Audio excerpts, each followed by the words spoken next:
Hello to all of you wonderful people to the 57th edition of Weird Mind Newsroom, where this week we're going to be delving into a little bit more of new releases, a couple of trailers, and a few new news stories of the week. But anyways, enough dilly-dally and mess with that. Let's get into what came out this week in media. Starting us off with the new releases of this week is with a new film that is somewhat based on a true story, or loosely based on something that's based on a true story, and it's also had a bit of a release change mix-up from different studios, mass delays, and other elements to where we are today, as it now received the release of the new film of The Bike Riders. This film will be set in the 1960s and follow the Outlaws or Vandals MC, two different things coming up on this Wikipedia and other sources of information. A Midwestern biker gang from Chicago, where the story is told through the families and lives of the members of how it went from as a surrogate family for local outcasts to a violent organized crime syndicate, and soon will threaten the original founder's vision and way of life. The reception on this new film has been very well received for its story, its setting, and for the performances of leads of Austin Butler, Tom Hardy, and Jodie Comer. It even was around the time when this film was supposed to come out at Christmas by Searchlight Studios and by Disney. It had tapped for war potential last year, but maybe you might see it this year. But if you want to check this out for yourself, you can catch this new film out now in cinemas. So this next film may cause a little bit of confusion, as you may think that this movie with this lead has already come out about a year already, but you will be mistaken that this is a separate film to that one from last year, as it's another horror that looks very similar, and it comes in the form of the new horror known as The Exorcism. This film follows a troubled actor named Anthony Miller, who's played by Russell Crowe, who begins to unravel while on the set of his latest horror film. Soon his daughter Lee begins to question if his past addictions or something darker is at play for it all. Reception for this film has been hit with the mixed to negative reception, with praise towards Russell Crowe's performance, giving as much as he can to save the film that is dragged down from the overuse of cliches and all that other stuff, and to list the horror films of this year that have not the best track record. But if you want to check this out for yourself and see what it has to offer, you can catch this new film out now as well in cinemas. Now, this final new release is asking for one important piece of advice. I'm going to tell you, so come closer. Get good. As after a bit of time to cook and for waiting, it is finally time to return to the massive game of Elden Ring with the new expansion of Shadow of the Erd Tree. The plot for the expansion will see the player be guided by Imperium Michaela, I think, as he head to the lands of Shadows, a place obscured by the Erd Tree, and you travel across the land and come across those that followed in Michaela's footsteps, all with ulterior motives, and battle many bosses and other stuff along the way. Like the original game's release, of course, this expansion has received universal praise for expanding on the fantastic original, with the level of quality seen in its own separate game. It's probably like Phantom Liberty and other stuff, like these massive expansions and stuff. And if you are up for a challenge, then you can play this new game now on PlayStation 4 and 5, Xbox One, Series X and S, and PC. I love all of that. That's all of the new releases that we have for this week. So the first trailer is in relation to one of the biggest releases of next week, but it's not a trailer for that, but rather for the announcement of a new take on this series, where silence is key to survive, as we received the trailer announcement for a new game based on A Quiet Place with The Road Ahead. Now, not much is currently known on story elements, but this spin-off game will follow a young woman who will go on a treacherous journey across a new form of apocalypse to survive an onslaught of blind alien beings with enhanced heightened hearing, while in the midst of some interpersonal family conflicts, all while come to terms with her own inner fear.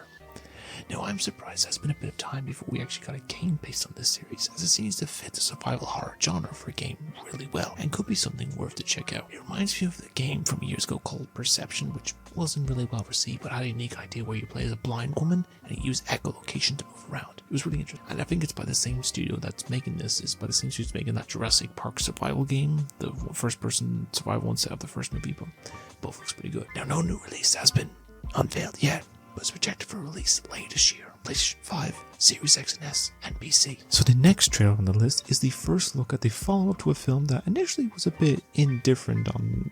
I was a bit indifferent on, because the concept was reminding me of that really bad Truth or Dare film, but turned out to be surprisingly unsettling and actually quite good from what I've heard, as we received the trailer for the new film of Smile 2.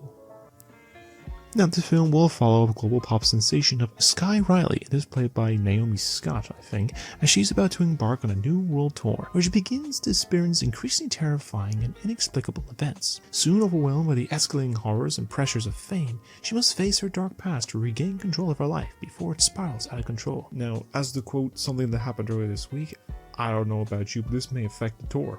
But what tour, you ask? The World Tour. So personally at the moment, it does look like it's going bigger and potentially scarier. And there are some moments that are unsettling in this trailer, and my only concern is that I do hope that this will not be overused into the ground in gimmick and concept, and will find a way to work in its favors, but I'm sure we'll see how this turns in when the film releases in the cinemas October 18th. The final trailer for this week is giving us a new look at the man, the criminal mastermind that will find a way to take control of the underbelly of the city that has found itself in a bit of ruin, and see them rise to become the true villain they were destined to become, as we received a second trailer for the new series spin-off based on the really great 2022's Batman film with the Penguin. So set a week after the events of the film, the plot will follow crime boss Oswald Oz Cobblepot as he follows his rise to power in the seedy underbelly of Gotham's criminal underworld, as it proves he's not one to be messed with while taking down what remains the power vacuum of the Falcone family. Now, I love the original film, as it really felt like the Batman was portrayed so well, that actually being a decent crime fighter and also a detective like in the comics he is. And I have to admit, Colin Farrell, I was surprised it was actually Colin Farrell, but he really gave a great performance as the Penguin. Well, excellent really in this case. And I think from what it's worth, this actually looks great, and I look forward to checking this out when the series premieres sometime later this year in September. And with all that, that's all the trailers that we have for this week. So we're going to start with the new big story first, as continuing on the legacy of the last few weeks, which is talking about, game conferences, we had released this week the surprise unveiling of the Nintendo Direct conference for June. We knew about it for about a month now that we were getting a conference this month, and we got it on Tuesday. I will say, this conference was actually pretty good. If you've seen my little YouTube short I made for it, I've really thought about it. So, if you allow me for a few minutes, I will be delving into announcing what everything came out this week in announcements. So, the Direct started off in a strong ways after a 9-year silence since the last game in this franchise of series. We got a brand new entry in the Mario Luigi RPG series, and for the first for a home console, because Superstar Saga, Brothers in Time, Bowser's Inside Stories, Dream Team Brothers, and Paper Jam Brothers were all on the Game Boy DS and Nintendo 3DS respectively, and it comes in the form of a new game of Brothership. Not much is told to us about the plot, but we will see the brothers be sent on a strange new magical world where they will set sail on a magical boat across the vast and colourful lands and solve some mystery or something, with some familiar faces popping up in the process. Personally, I'm very excited for this, and I think it started off strong with this game, and I'm looking to pick this game up when it releases on the 7th of November. Next was a bit of an update to some of the previously announced Nintendo World Championship game that will see you fight to be the best on so many different challenges and skills of speedrunning to top the leaderboard on your own or with friends, and the challenge begins with a unique physical edition dropping next month on July 18th. Following that one was the announcement of unveiling a new anime based on the adventure RPG series with the sequel to Fairy Tail. It doesn't look too bad, and will be dropping on the Switch sometime later this winter. Also dropping this winter is a new game from the creator of Final Fantasy, which unveiled the new RPG of Fantasian Neo Dimension, which shown off, which has an interesting look of sort of mix of Nier Automata mixed with Final Fantasy and Xenoblade kind of thing, but it doesn't look too bad, and it's dropping later this year as well. And what was thought to be done with the updates after a 2-year silence, essentially, Nintendo has unveiled that there is another new sport heading to Nintendo Switch Sports after all this time, with basketball dropping a free content update later this summer. Now following this came a new entry with a stylized 2.5D Metroidvania called Mio Memories in Orbit, as you play the titular character and explore a place called the Vessel to save the inhabitants from total destruction from rogue robots and stuff like that. And it looks nice and cool. I'll probably give this a look when the game releases sometime in 2025. Now for a game that actually, an update that launched on the same day was a new update for the Disney Illusion Island game from last year, with Mickey and friends helping to solve a mystery for a detective with Mystery in Moana, which you can play now on the console. And a game that you may have heard in past in an obscure reference in a South Park episode from many years ago is actually real and is back in the form of an all-new game of Hello Kitty Island Adventure. As a new mission with your own character, help to save Hello Kitty and her friends, save the island from God knows what, probably something simple and cute. Someone please tell Butters about this game, but you'll have to wait because the game will be coming out in 2025. Next, it's time to get weird and loony as we get the unveiling of another sports game, but this time with the Looney Tunes Wacky World of Sports, with so many to choose from football, basketball, golf, tennis, and many more of all your favorite characters from the series. Though given it's a sports game, we've already had 2 films based on sports and basketball, I have a question. Looking at the cast list, where's Michael Jordan? Where's LeBron James? Where's Don Cheadle? But I guess we can find out they're going to appear in the game when it releases sometime later this fall. And soon, once again, it'll be nearly time to be asked, who is sus? As Among Us has garnered a new update that released on the same day that includes the option of new roles of crewmates and imposters, such as the Tracker, the Noisemaker, and the Phantom. And we'll see new ways to change up the roles in the game, and I think it'll be worth a play, and be launching an update later, just that same day. So maybe sometime if anyone wants to play Among Us with me down the line, I'm up for it. So the next game unveiled was a game from the Fairy Tail creator that has a Pokemon Monster Hunter anime mix with a game of Formagia, of a tale of rebellion, action, and colorful creatures that will be making its way to the console on November 1st of this year. Then after that, it's time to go bananas, as following the HD updated port of Tropical Freeze a couple years ago, the original title in the new Donkey Kong Country series has announced a new HD port for the Switch following its release on the Wii and 3DS, and will be swinging onto the consoles on January 16th of next year. Sure, a new title would have been appreciated by now, but I'm guessing they're probably holding that off till the next console launch of the Switch too. So following that announcement was the unveiling of another new updated form of remake with the third entry in the long-running Dragon Quest series, the announced HD 2D remake of the third game that will be making its way to the console on November 14th. But it's not the only one, of course, because you're probably thinking, what about 1 and 2? Well, they've also announced at the end of the trailer that the HD 2D remake of Dragon Quest 1 and 2 will also be in the works and be making its way to the Switch in 2025. And now what feels really like either a Lego or a Toys of Lifestyle game knockoff is the game of Funko Fusion, using hundreds of the Funko Pop characters for a game of varying appeal and be launching on the consoles on September 13th. They then showed a brief look at the release of the HD port of Luigi's Mansion 2, which of course will be releasing next week. Then a game that's part Miitopia and part Tomodachi Life, with the game known as the game of the new Denpa, of a new adventure facing new characters and go on a quest to save the land, will be launching exclusively on the console on the 26th of July. Then a new return to the world of Metal Slug was unveiled, the tactic-based side-scroller with Metal Slug Attack Reloaded unveiled, with the game dropping that same day as the conference. Then a new look or announcement of a sequel to the Darkest Dungeon series announced at the event, and it shows the dungeon is even darker than the last one, and be launching onto the console on the 15th of July. Following this, then they followed the unveil of some new titles dropping for the online portion of the console, with Game Boy getting 4 Swords Adventures of Legend of Zelda,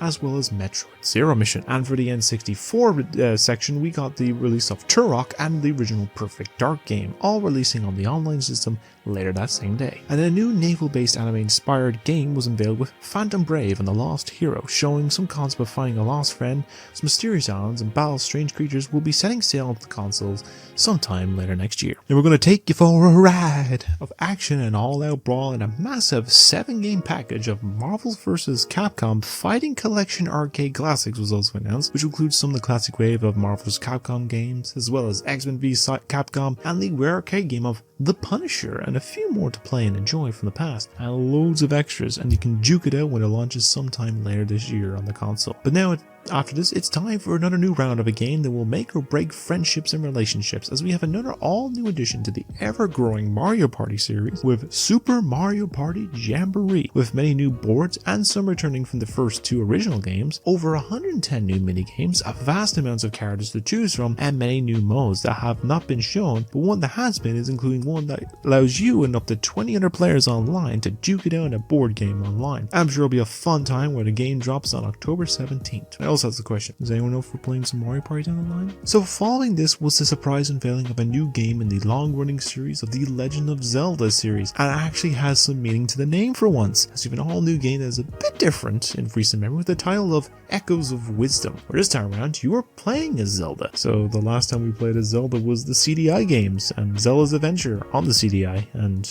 I think it was the one, the Gamelon or something, I don't know, I can't remember, it's been a long time. You've killed me! Good.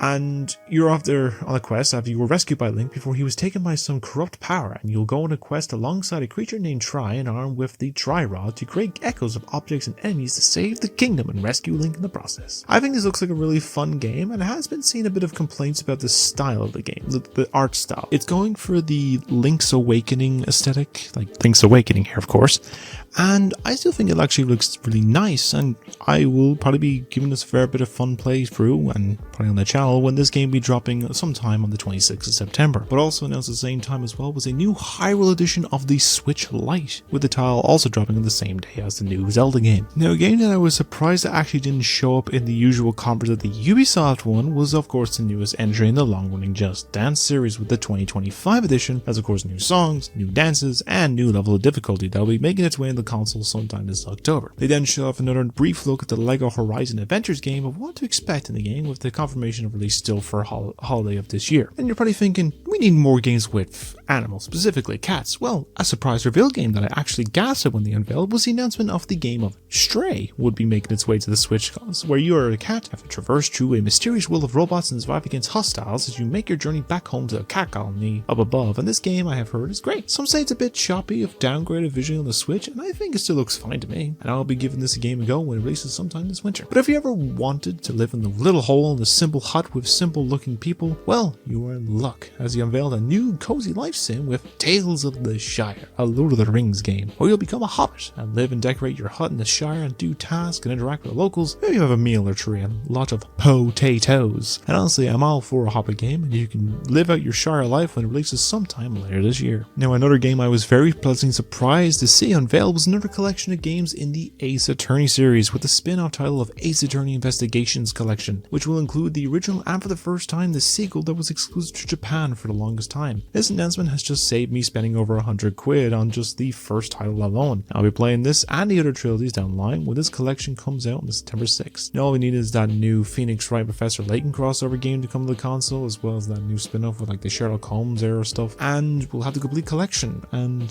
finally, the fan fictions of Phoenix Wright and Miles Edgeworth can continue. The third last announcement came in the form of the new game from the creators of Danganronpa in the form of The 100 Line, Last Defense Academy, as it sees your character and a group of others, colorful cast, survive in a highly security protected school against a sudden alien apocalypse and must fight to survive or die in the process. It looks interesting. I may have to give the original series of Danganronpa a try down the line, but this does look some interesting things, and you'll be able to play it. Releases sometime next year. As for the second last title was the unveiling of a remake to the second entry in the Romancing Saga series that will see you on a journey to protect Avalon from the evil Kazenseer, and will dropping on the console and PC sometime on the 24th of October. Now you're probably wondering, surely it's probably just some simple announcement for the final game, but after nearly 7 years of waiting, after a small brief tease announcement, it finally happened.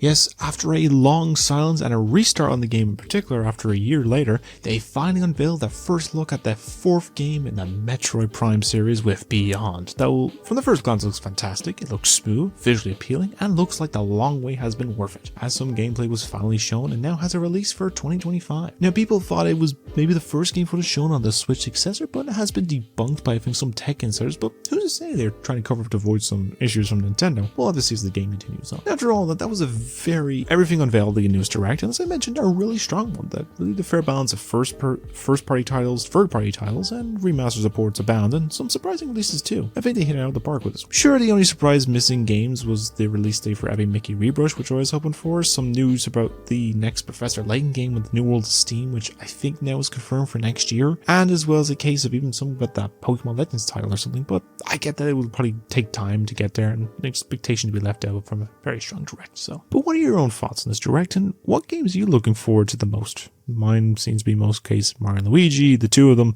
Zelda, Metroid, Stray, and Ace Attorney, really some of them, but let me know what your thoughts are down below in the comments. Now for stories unrelated to games, we are talking about a few announcements of some casting news made for two film projects I initially planned to talk about last week, but due to that one going on way too long, I had to trim it down and move it to this week. But it fit with going focused on some stories in a somewhat slow news week. Let's get talking on these announcements. So first, we're talking the two cast announcements was the personally really unnecessary film, and as the course the live action film adaptation of Moana. The reason being is that many are tired of the live action films, and because this film is less than 10 years old, yes, the original was 2016, and maybe it was being made because the last few films that Dwayne Johnson was in have been underperforming at the box office, as he knew he was the one that was returning to this film in particular as his character of Maui. Now, it's been speculated the case that we were probably going to see the original voice actors for Moana of Alili Caravalho, I probably butchered that name, I apologize, would reprise her role in this, but it was confirmed that she will not be doing so in the live action film, but instead being the executive producer credit for this movie, and will be voicing the character, of course, in the upcoming sequel later this year. So the question remained as of who will play the lead. Well, it was finally confirmed last week that newcomer of Carfin Lagaia will be taking over the role of Moana for the live action film, and act alongside the Rock as Mount. And besides that, they also announced some of the other casts of the film, including John Tui will play Chief Tui, or Moana's father, Frankie Adams as Moana's mom Sina, and Renee Owen will play Grandma Tala. Of the confirmed cast in the moment, with more probably getting confirmed cast by the time this film starts filming later this summer. Again, I question why they're making a live action remake of this, but I guess we'll have to see how people respond to it when the film comes summer 2026. As for the second casting discussion, we are talking about some of the first group of confirmed cast members joining the new film adaptation of the 2015 horror game of Until Dawn. The game has had some big name stars in the cast, from Hayden Panettiere, Rami Malek, Peter Stormare, Jordan Fisher, Brett Dalton, and many more of these trapped teens returning to a weekend getaway a year after a prank caused two of their friend group to go missing and were not seen since. It was the most obvious choice that they could have gotten the original cast back to reprise their roles for the game, but it looks like that's not going to be the case currently, as you have gotten the announcement of the first wave of casting for the upcoming adaptation. So the first group comes in the form of actress Elia Rubin, who has appeared in The Idea of You, actor Michael Cimino, who was in Annabelle Comes Home, actress Ji Young Yu, who was in Expats, and actress Odessa Azion, who was in 2022's Hellraiser movie. While I have not seen much of the performances myself, I do like the idea of new upcomer talent for the film, and while they haven't been confirmed who will they be playing, either going to play some of the characters, which my predictions was the first actress is Sam, the middle one might be Matt, other two is probably Emily, and probably Jess or Ashley, so I don't know. But I have good faith, trust that David M. Sandberg will do what he can, make a really good horror film, as someone who loves to continue making his short form horrors on YouTube, and for making big horrors for the big screen too. And I feel he will give a good form of adaptation to the game. So, you know, I have good faith with it. But I want your thoughts on both of these castings, and who else you see get casted for both of these projects in particular. Do you think it'll be some other familiar faces or some newcomers? Let me know what your thoughts and choices are of them down below. Let's discuss them there. Now, wrapping up the stories for this week is with a brief announcement of two titles that will be somewhat of a continuation of some series, that one I expected to gain a follow-up to, and one that has a concern for getting. I'll start with the latter first. And this is a bit of an announcement of a legacy sequel for a comedy classic from the 80s. Now, for the last few weeks, actor Josh Gad has been teasing about a script that has either been involved in creating or has read and loved it so much that he's wanted to be involved with. And now it has been confirmed that earlier this week that this film in particular is a sequel to the 1987 comedy classic of Spaceballs. Now, this of course is a spoof comedy parody of classic sci-fi, specifically a Star Wars parody, and is a great film with some good gags and jokes. I can see the instance about, Spaceballs is like a unique film, and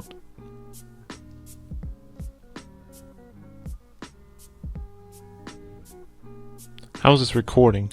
Well, I'm trying to record here. Now, it's not just Gad involved, it's also got the original creator of Mel Brooks involved in the particular film, but I don't know if he's going to be a character in it, but probably more of an executive producer, and I feel he may help it feel like the original. The concern about it is in the case is that legacy sequels are often hit or miss, and I feel especially when it comes to comedy sequels, it is a bit effective.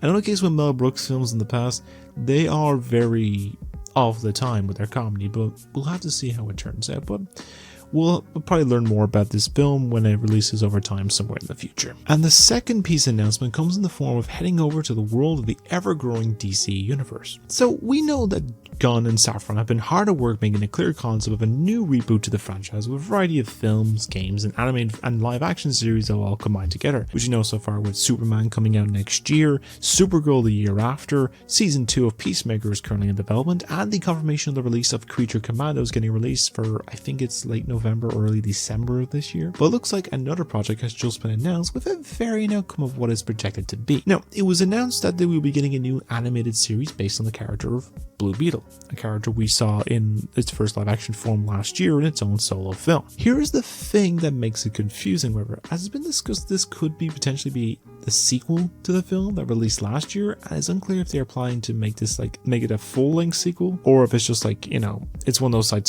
side films that builds up to a proper sequel that released later down the line. Now at the moment it's unclear, but we'll have to see what the outcome of the series is. I enjoyed the first one for the most part, and I think a new adventure with the character is something I would not mind seeing very soon. But I want to know your thoughts on both these stories. What are your thoughts on these projects, and do you see either of them either working or turning out pretty better than expected, or do you think it will be a bit of a mess? Let me know what you think of both of them down below in the comments, and with all that, that's all the news stories that we have for this week.